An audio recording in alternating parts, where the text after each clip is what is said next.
Il-preżentatur tal-midja laburista Karl Stanjo Navarra għandu xogħol ġdid mal-gvern u mill-Malta mexa għall-Awtorità tas-Saħħa u s-Sigurtà fuq il-post tax-xogħol, l-OHSA.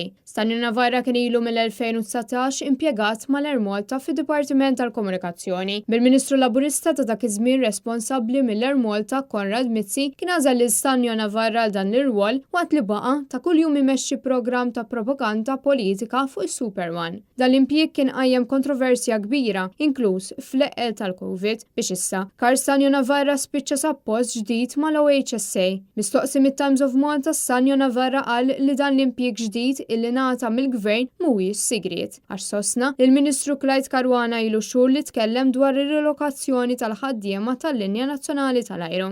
Issa, Stanjo Navarra jinsab fir-rwol ġdid fih dan id-Dipartiment tal-Komunikazzjoni tal-Awtorità Maltija tas-Saħħa u s-Sigurtà fuq il-post tax-xogħol. Iżda ħadd ma jafx qed jagħmel eżatt kif dan irrifjuta li jgħid. Qalbiss b'ton ċiniku li qed jilgħab biċ-ċompini.